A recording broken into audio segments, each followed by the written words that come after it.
Bonjour, je m'appelle Mélanie Deveau, je suis directrice de l'éducation et du mieux-être au Musée des Beaux-Arts de Montréal et aujourd'hui, en direct de mon chez-moi, de mon salon, je vais vous présenter les coulisses du musée en vous faisant découvrir les métiers derrière le département de l'éducation et du mieux-être.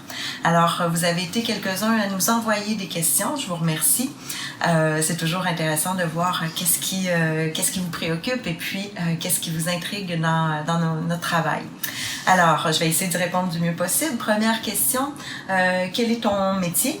Alors, mon métier, en fait, d'abord et avant tout, je suis une historienne de l'art et je suis une éducatrice, une prof, une médiatrice. Le travail d'éducation dans un musée, c'est d'abord et avant tout de faciliter, de donner l'accès au plus grand nombre, de donner l'accès au public au musée.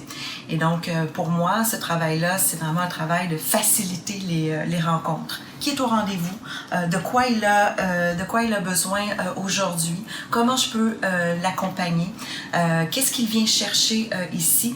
Et donc, notre travail, c'est de voir comment on peut faciliter cette rencontre-là. Quand on parle d'accessibilité, c'est entrer à l'intérieur du musée, mais c'est aussi s'assurer que je trouve ma place dans ce musée-là et donc que je m'y reconnais.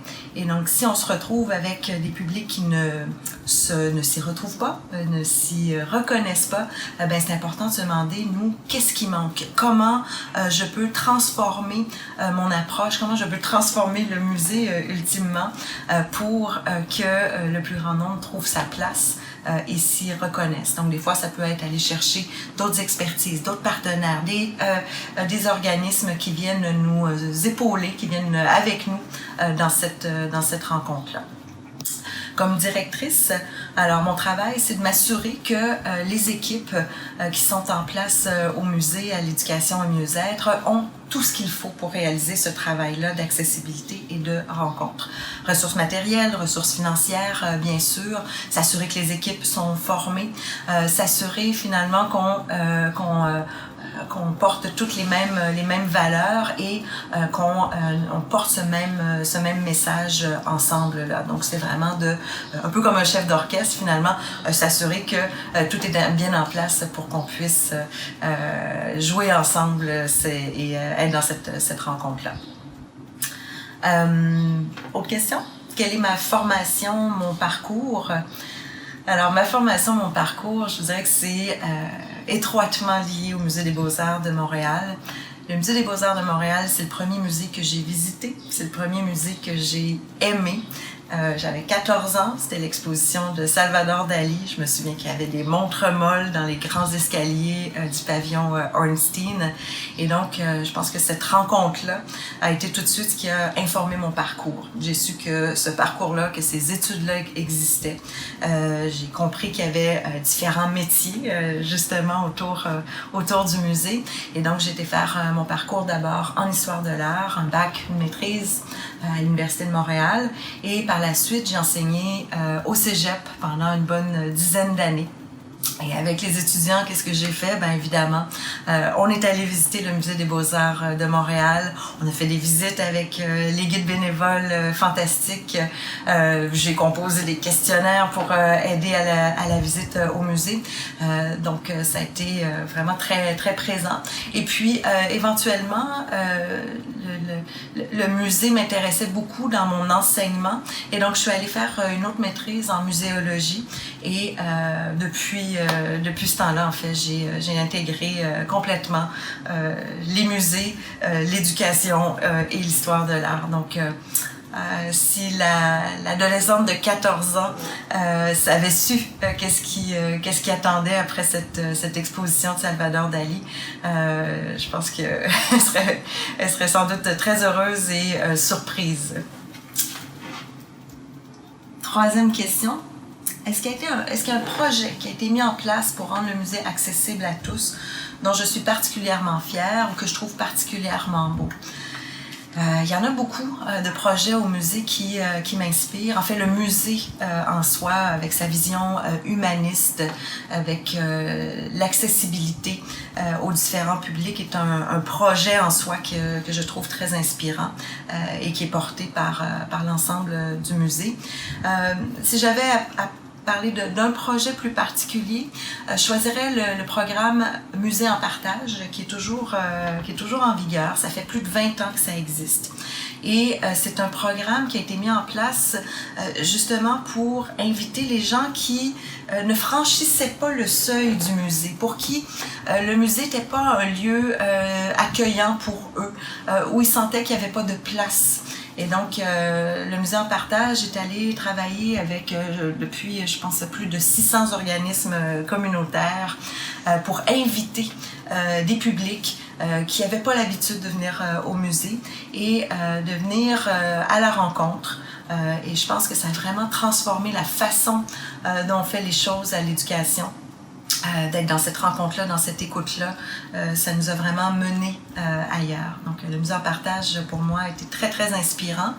Et deuxième projet, c'est le projet Éducar. C'est un projet, il y a quelques années, alors que j'étais conceptrice éducation au musée, que j'ai mis en place. Et c'est un projet de ressources en ligne, educar.ca, c'est accessible. Et donc, ce sont des ressources pédagogiques qui sont accessibles pour les enseignants de tous les domaines de formation. Et donc, les enseignants ont des thématiques, des guides pédagogiques sur le site qui leur permettent d'utiliser les œuvres de la collection pour enseigner tous les domaines de formation. Et c'est un projet qu'on a fait dans la co-création avec les enseignants, dans un grand partage d'expertise. Le musée expert de ses collections et les enseignants experts de leur domaine de formation et du programme qu'ils ont à enseigner. Donc, je suis particulièrement fière de ce projet-là. Ça nous a permis de rencontrer des enseignants partout au Québec, dans tous les domaines, et de voir à quel point la collection, elle porte en elle vraiment tous les domaines, à quel point la collection des tableaux du 17e siècle ou aujourd'hui nous permettent d'aborder des enjeux importants et contemporains. Alors, ce seraient les deux projets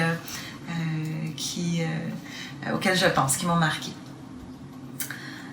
Quatrième question, alors justement, qui nous amène peut-être plus sur les enjeux actuels. Comment la situation actuelle modifie mon travail, la mission? Alors, c'est sûr que la situation actuelle de confinement, le musée qui est fermé, qui va réouvrir progressivement sous peu, mais la situation actuelle, ça touche vraiment étroitement notre travail de médiation. Être en relation avec les publics, dans un contexte de groupe, utiliser du matériel, partager du matériel, être ensemble dans un espace. C'est sûr que ces conditions-là, pour l'instant, ne peuvent pas être mises en place.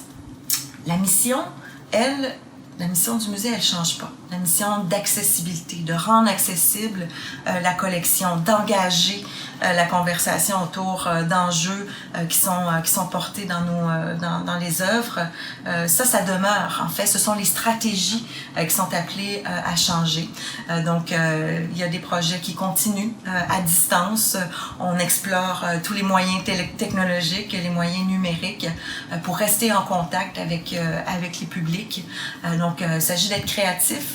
C'est pas ce qui manque à l'éducation, mais voilà, donc c'est de changer un peu nos stratégies, de voir comment, si les publics ne peuvent pas venir à nous, est-ce que nous, on peut aller à eux, et de voir quelles stratégies peuvent être mises en place. Mais la mission d'accessibilité, elle demeure, c'est vraiment nos racines, c'est l'essence de notre travail et c'est vraiment la plus grande valeur qu'on porte.